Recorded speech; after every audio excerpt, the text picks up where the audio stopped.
ladies and gentlemen, to Channel 5 News. We have the culture for you today. Stop playing and do the intro. Okay, for real. This is like a laid back. This is not any structure or anything. Right, this is just our free time talk.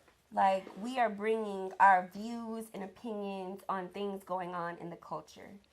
So, really, it's just like, it is a conversation, but it's not like an in-depth, we gotta disagree. It's literally just our views. Point for point, just point however we go. View for view.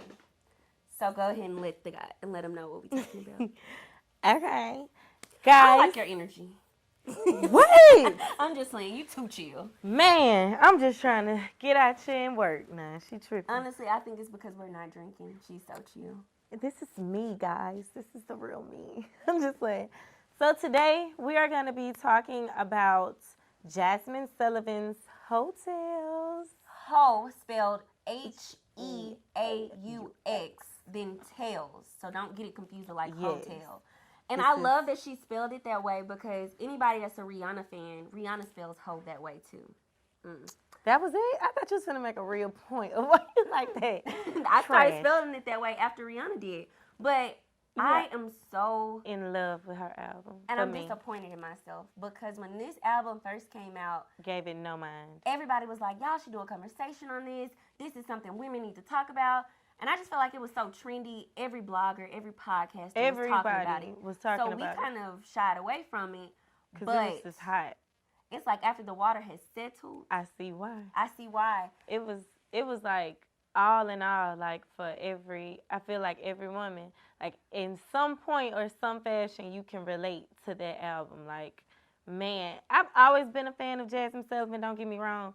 But y'all, as of 2021, me hearing her album, like I just didn't think to rush to go listen to R&B like that. And not knowing she had someone like my favorite soulful artist on there, like Ari Lennox, like my favorite. God. So I was just like, damn. I can't believe we didn't give it that much attention. And for me, it just represents, like when you Google it, it's gonna say the multitude in women. But for me, it just represents the different layers of women. Like, yes, we're good girls. Yes, we can be, freaky or whatever this is, but we are people at the end of the day. And she did that in the most creative, so creative way. Like, it was just amazing. I'm at loss for words for it. Yeah, like it's just unexplainably perfect. Like one of my favorite songs, because I'm gonna steal it first before you get a chance. The Other Side, y'all. I'll admit it. I'm gonna find me a rapper. Probably buy me he gonna buy me a booty. It's my life. Most typical college girl fantasy. Like, I'm gonna change my life. I'm not gonna be broke again. If you listen to it, it's all like manifestation. Like the whole song is her manifesting everything she wants. And that's why it's like you still at the time in the prime of your life, like when you have a chance to really get all this stuff that you see or that you really imagine that you want in your reality. So it's like, man, she really pointed out. And just in plain sight, that's why it's so typical, because she didn't make it no I'm gonna move to LA. It was a regular girl. Yes, it was a typical way to say it, but a perfect way to say it, because it was just point for point. Story of my life, I'll say. Don't say story of your life. I just think it's like you have these dreams and these aspirations to be more than what you grew up having. And sometimes when you say it out loud, it sounds like you a gold digger or you this or that. But it's like, no, I grew up watching my mama struggle or watching certain situations, and I want more for myself. And to just be like, I'm going to be rich, I'm going to have a booty, or I'm going to date a rapper, it may seem shallow, but to some women, that's golden. Getting that close is even enough sometimes. But what was your favorite song? Go ahead. My favorite song was Girl Like Me. And it was girl. See? And I love that song. But you know what? And I'm not shying away from stuff like this season, because I did last season. I would never say points that I felt like wasn't entertaining. But there are women out there that are just like me. And honestly, she was like, hoes be winning. And she don't understand that, because she comes into things with genuine, being hopeful. Like, basically just giving a man a chance, even if the stereotype of who he is says something different, and then a hoe come along. Or like the point of I'm being everything you want me to be, or I'm living my life for you to be with you, and at a point you choose a bitch that's living for herself out of nowhere, that others would quote a hoe like me, because I'm thinking I'm what you want, I'm what I'm supposed to be, what you want me to be, but you pick a bitch or a woman. I don't like to say bitch. I do, but you pick a woman that's out living her life, which is some point in society labeled a hoe, but she's just living her life for herself. And then when that woman finally gets the courage to get back out there, start living her life, and you come back around, now she's wrong for living her life when you pick the woman that was doing. Or she's labeled a hoe. She's labeled the thing that you left her for. And that's the most crazy thing about it.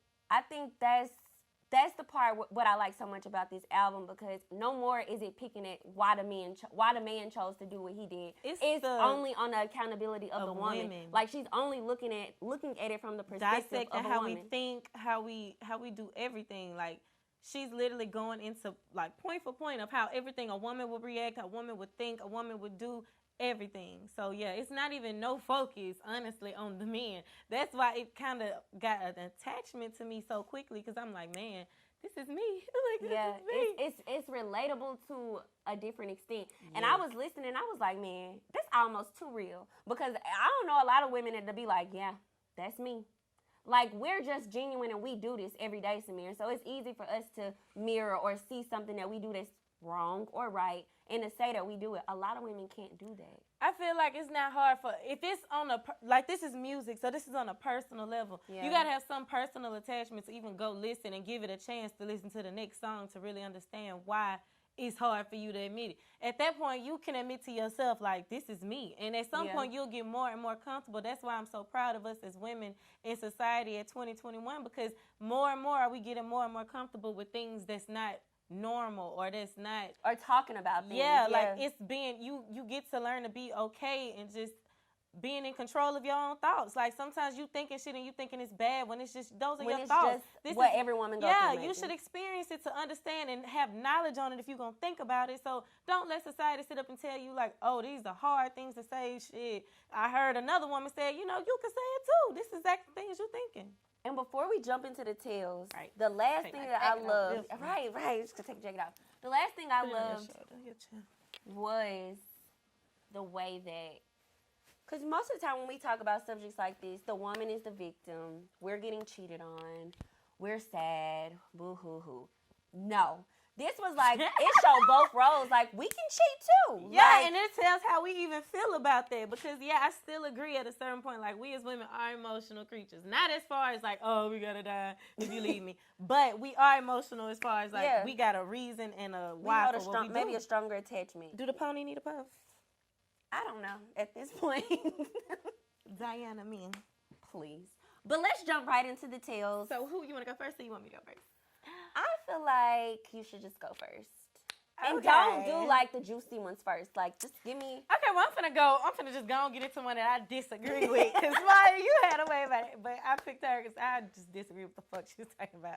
What? But I agree. So, Ari's tale was basically about, she like, I don't give a fuck. She was like, that nigga can cuss me out. He could talk shit. I'll lay in his mama house. I'll stay at his mama house. Because that did good. She was like, that sex was good. She was like, I'll do it. She was like, I don't give a fuck. And then the song that followed up with it was like, he living at his mama house. I don't care. He asking me for money. I don't care. Because that D is good. And to a certain point, just trust me, I'm a woman. I have needs. I understand when, maybe I just ain't experienced it at that level, but I understand good sex, good dick. Like, I get it. Like, I've been stupid in love before. Trust me, I've done dumb things. But I just think, it's me, though, because, again, like y'all heard me say before, I got emotion. I got all these intimacy issues. I don't think I'm going to be in love with no dick that much to let you go off on me. I'm going to understand, and I'm going to come from a relationship perspective. When you're in a relationship for a long time, like, it's obviously something sexual that you like. And so to think about that man, like, just walking away and you never getting that again, that's what I'm saying. I don't know how Ari's situation was set up. Like, was you in a relationship, bitch, or was you just fucking this man and you ain't giving a damn how he talk to you? That's what I'm saying. And I can't, Ari, but, I mean, even in a relationship, it ain't going to be your dick that I'm mad about walking out that door, honestly. Like, maybe a part of me, but not all of me. Like, I don't think all of a woman. I think that was just a very, like, it was just all the way forthcoming. Like, get a point across, yes. But I don't think that's 100%. That would be my get them back point, but not my honest point. Like, bitch, I get it. But what's your next thing? So I'm going to go with one that probably people wouldn't even take a lot of, probably wouldn't even look at twice. And that's Rashida's tale. I'm sorry, Camille. Rashida's tale. I feel like Rashida's tale did not victimize the woman. Rashida was basically in a relationship and she cheated. Even though it was two women, so Rashida was gay. I feel like that was, I don't know the word. That was just honest. That was just Jazmine being a real ass woman and showing and like saying that happens. Like, yeah, it happens because again, it's a lot of stuff that we don't talk about that scars us, but it's a lot of stuff that we don't talk about that saves us too. Like all this shit about society and we supposed to be out this holy. We use that shit to our advantage. Don't get me wrong. We do. So just for her to be woman enough to talk about women cheating. Which women always feel like we got a right and a reason to be cheated. No. But it was a lesbian relationship and they cheated. And she had been cheated on before. And so she said to think that I cheated on my partner and how we honestly made her feel was honest as fuck because it could happen to you. And the thing is, she was engaged in the tale. She was engaged and her partner introduced her to her best friend that she then slept with. And the partner asked for her ring back. That was a death to Rashida. Like, when we break up, or she was engaged, so that's different. But when we break up, you do feel a sense of like, dang, like that was a part of it. Seemed like that was a part of me. But Rashida tripped at the end of the day. Simple as damn that. Because Rashida, you're the best friend, number one. Number two, Rashida, like you had a ring by now, so you should have cut that shit out. And number three, just to sympathize with you, I understand because you had never did that before. It probably just happened. I get that, but you have to be in control of your thoughts. Like, all that shit, in the moment, it can't happen. Because at the end, she did say, I really fucked that up, and I don't know why. And it's like, sometimes we cannot accept that from a man when he says, oh, I stepped out, I cheated, I did this. You never look at him but I don't know why, or it didn't mean shit. But, like, honestly, as a woman listening to her, when she said, I don't know why, I was like, okay, I understand. But that's a double standard. It's a double standard. And that's why I say, you can't fuck up. It's just simple as that. It's simple as that. Now, my next tale was, I think these is the good ones. I already did Ari Crane's ass. Okay, I had Antoinette and then Precious. No, I had Amanda. Antoinette. I'm going to do Amanda last. Oh, Antoinette is the most one, like she's the one most like me. Like, I can agree with her the most because she talked about like society and like men's egos and double standards. Like Antoinette was the first tale on the album because she was talking real shit. Like, she was. She basically said like, for a man to be in society, like it's nothing for him to go out and sow his royal oats, like be a man and do what he's brought on earth to do apparently. But a woman is feared or looked at differently because she is her body. You looks at her body like her agency. She's in control of her body. She does what she wants with her body. Hell, she got her own money or she's just living life at her own extent. And at that point in life, like, oh, you could be bitter, you could be a hoe, you could be all of the above, but a man is a man. It literally showed the dynamic of women can't do what men do, but we're doing it.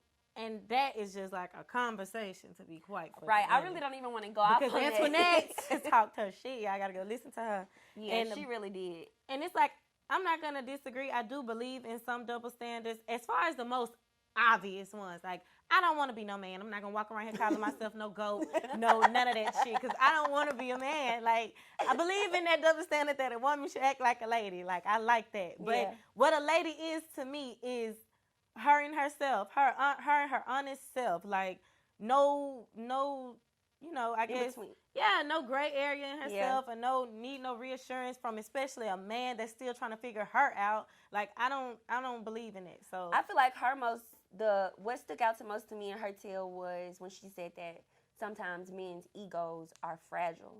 And I completely agree. Like, sometimes it's almost like you have to pet them. It's like, and it's not, and that's why women sometimes confuse that with taking a step back from their own life to pet him. No, if you love this man, you know what I'm saying, you done took the time out to say I'm gonna be with him for the rest of my life. I'll make time to pet you, but it'll be while I'm working. I think it's more about building, like tough love when it comes to an ego. For me, is how you should handle it. It depends on how your man need his ego stroke. Because a pet could be a pet. Like, baby, I got you in the morning. Give you a kiss in the morning, going on about our day. But I'm not on no caressing, petting your ass, brushing you. You are the man. The king. I don't have time for that shit. Like I said, we got kids. No, we don't. Well, when the point comes, like, I can't be That's there a for cop you. out. That's a cop out. I got kids. I'm thinking about marriage. This the only man I'm petting, and you know, all that. I got you. I'm like, I got other responsibilities, including myself in my own life. You know, even if I have kids or if I don't. So at a certain point, you got to be more than half of who I am. Like, I'm strong in myself. I don't need no pet and no reassurance. You can't. Like, you can't. You do sometimes, Samira. I do when I'm down, but that's communication. That's what I want you to break this season. Like, you're not that hard. You do. Bitch, just chill talk. But since you mentioned marriage, let me hop into Donna's tale. Ooh.